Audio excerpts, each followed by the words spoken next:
O'Shea and I been kicking it strong for a minute now.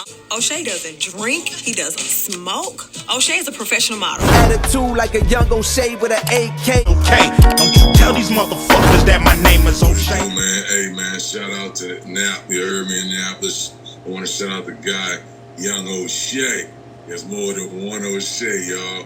You heard me? And this is Nation of Podcation with your man Fiend, International, Jones, Jets.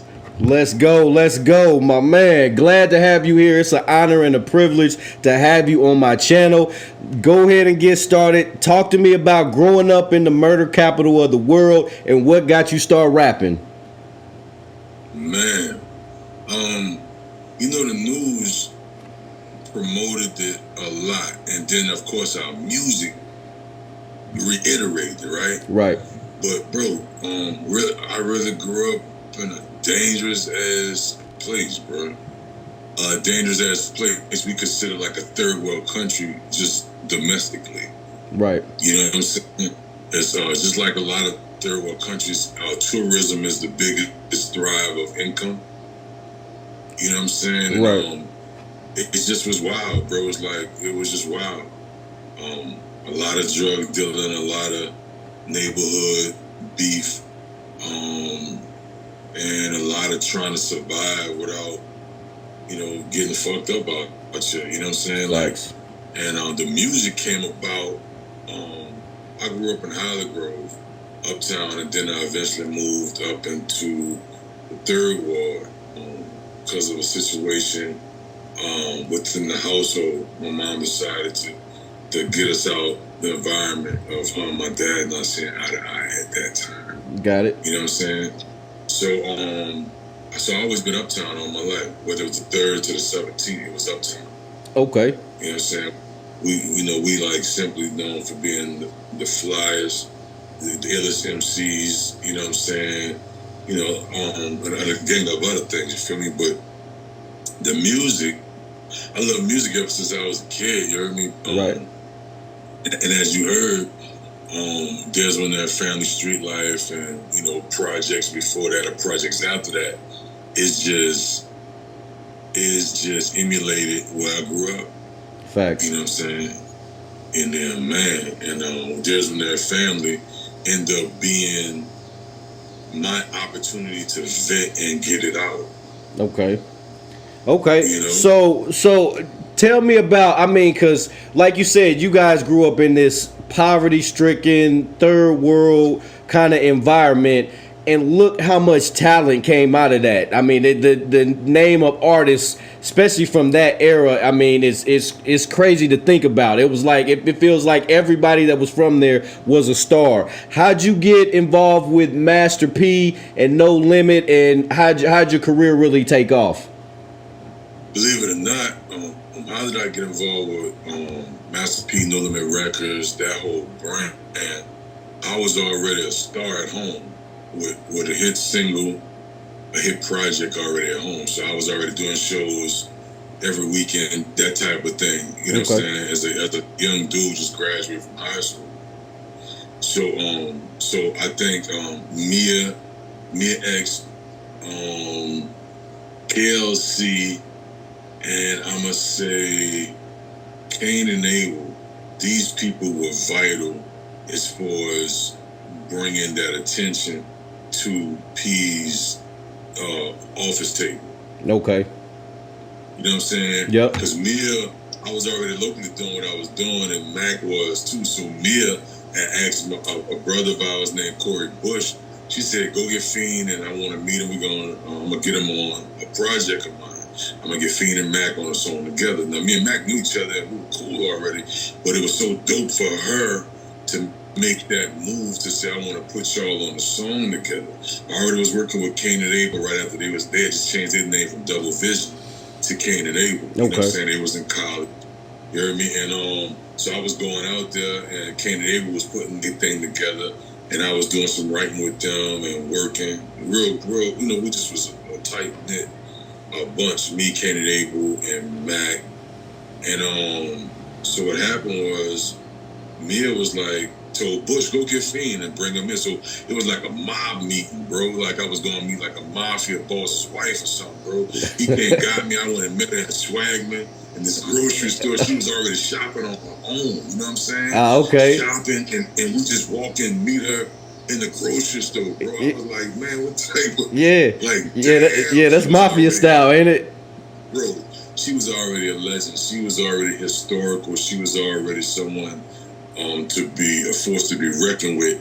And, you know, she just turned over, hey, you know what I'm saying? And he introduced us. I'm like, man, I already was a fan of Mia.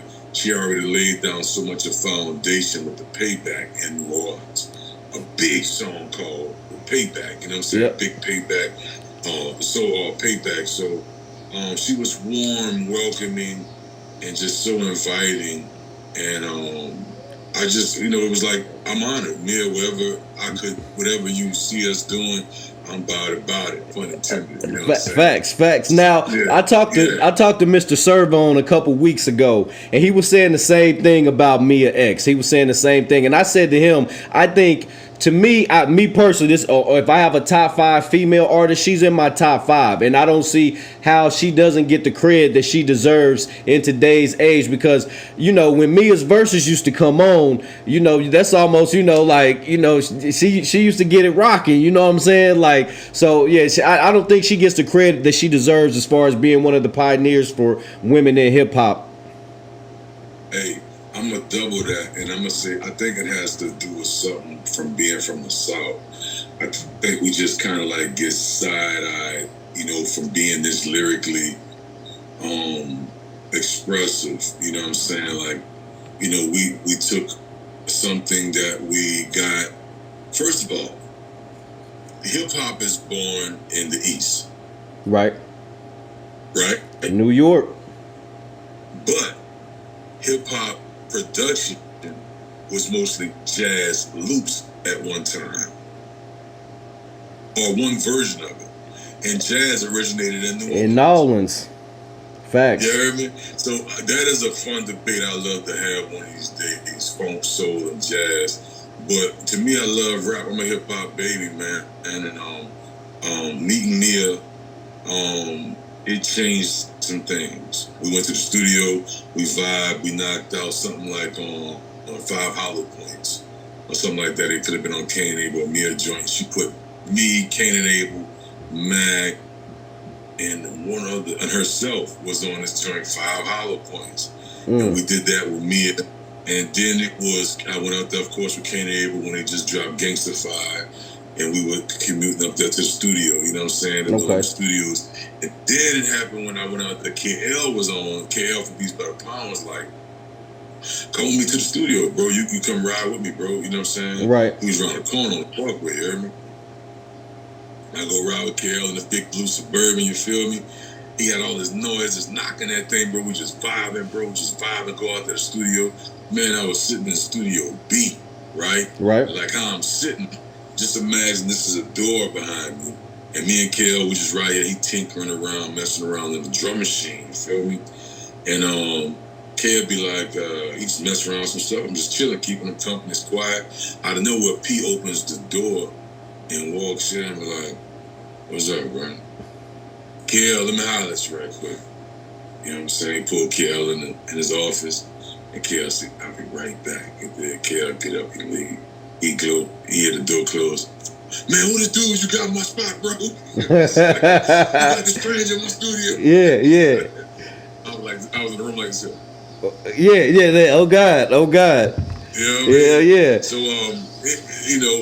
that's the theatrics, the dramatization of it, excuse me. And KL came back, he's like, nah, man, it's all good. Yeah. It's all good. I was more worried about getting him in trouble with his job type thing. Right. They was telling him, KL was telling him, man, I think we need him. I think he'd be a great addition to the label. But Mia X, KL don't get the A&R credit they deserve from bringing me as a developed youth to the label. Right. You know what I'm saying? Because I came ready. I came ready, bro. I stayed up the first 5 days officially like, okay, we gonna work, you dig? Like, I stayed up the first 5 days, bro, straight. I stayed up 5 days straight off of fumes, bro. Just excited, thinking I'm about to change my life. I'm about to change my mom's life. I'm about to change this shit, bro. I'm about to, you heard me? I'm about to fucking turn up in this bitch, dog. You know what I'm saying? So Yeah. do for my mom. My mom to retire. Like this was my mentality.